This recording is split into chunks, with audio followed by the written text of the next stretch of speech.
is it so hard to do the little things that would improve my life?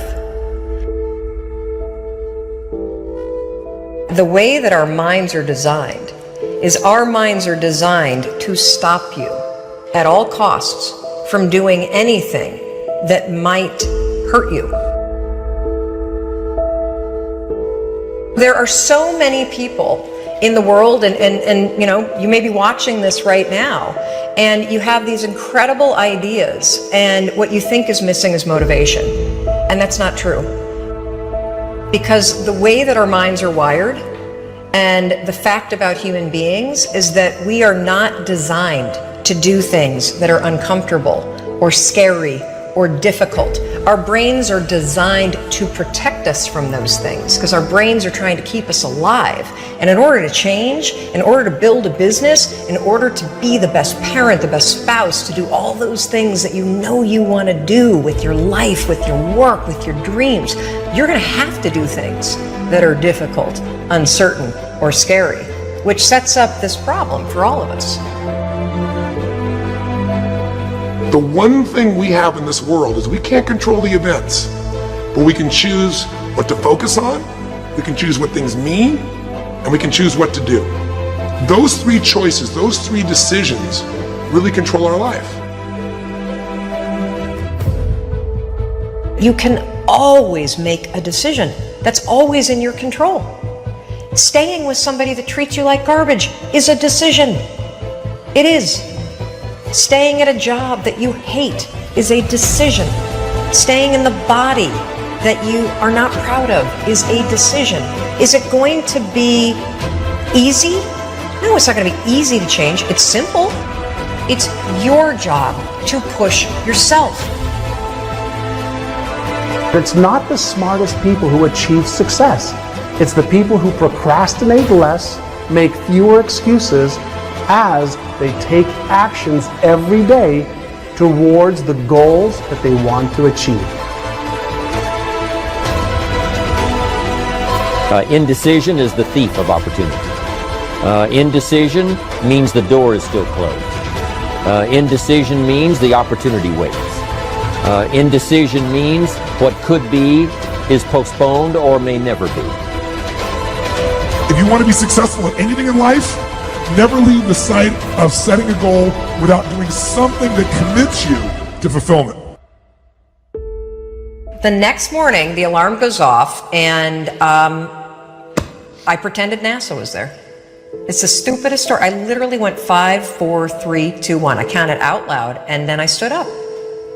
And I'll never forget standing there in my bedroom. It was dark, it was cold, it was winter in Boston.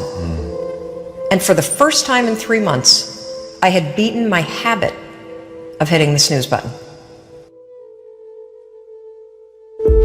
There were moments all day long,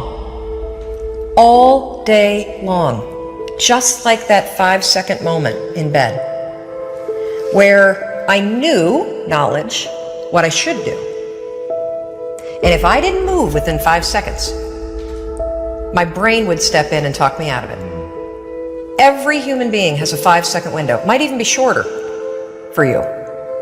You have about a 5-second window in which you can move from idea to action before your brain kicks into full gear and sabotages any change in behavior. Your life is what you think it should be. That's exactly what you are right now. You are what you thought you should be. And if you don't like who you are, you got to change what you think you should be. What you think is more important than what you do. And so if you want to change, you got to work on this attitude bit. Decide, commit, act, succeed, repeat. The one thing that all the greats have in common is they sweat the small stuff. They pay very, very close attention to every detail. What makes you comfortable can ruin you. And what makes you uncomfortable is the only way to grow. What you are and what you become depends on how you use your time. The billionaire and the beggar both have 24 hours every day. The old and the young, the black and the white, the Indian and the Asian are all given the same amount of time every day. You cannot stop a day. You cannot stop an hour. But you can control how it will be used. Your life comes down to your decisions. And if you change your decisions, you will change everything.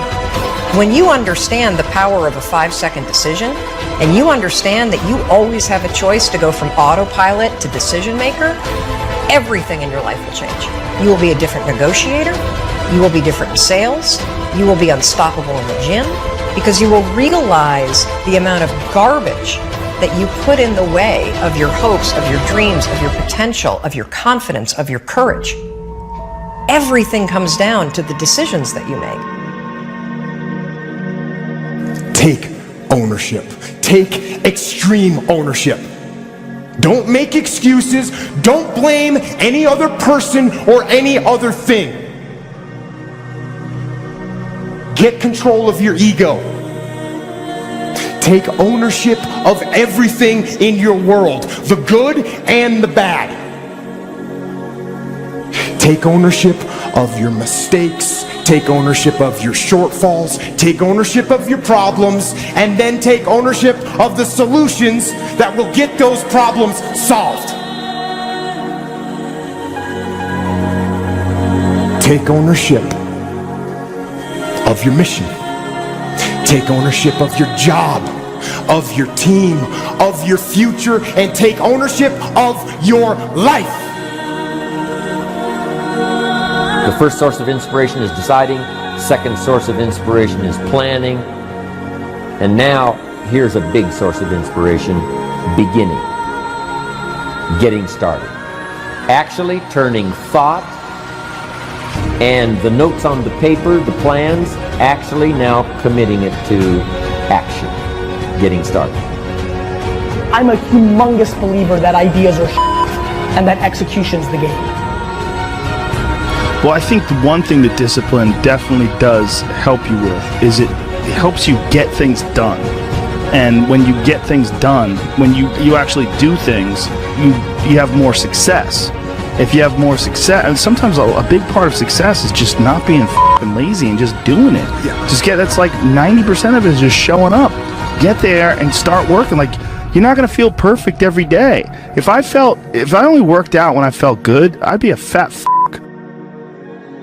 Discipline, it does start with waking up early. It really does. But that is just the beginning. And I always say that discipline is the root of all good qualities. But you have to absolutely apply it to things outside of just waking up early. It's everything. It's working out every day, making yourself stronger and faster and more flexible and healthier. Discipline is eating the right foods to fuel your system. It's about disciplining your emotions so you can make good decisions. Doing the tasks that you don't necessarily want to do, but that you know will help you. The thing about self-discipline is that it is necessary for everything you do in your life. You have to be self-disciplined. Discipline is not punishment. It's not. If you change your mindset and really focus it on what discipline really is, you start to welcome discipline. You welcome self-discipline into your life. You people have to know you, not because, oh, he's a good salesman. Oh, he's a good this. Oh, he's an artist. People need to know you for one major thing first. He works. He produces. The guy's there every day. The guy's pushing and shoving. Because the truth is, no matter how good your ideas are, how good your art is, or how good your skill set is, If you're not working, man, if you're not vibrating at a frequency that people say, my God, how does that guy do all that? If you're not vibrating at that rate, if you're not working at that level, you're not going to make it.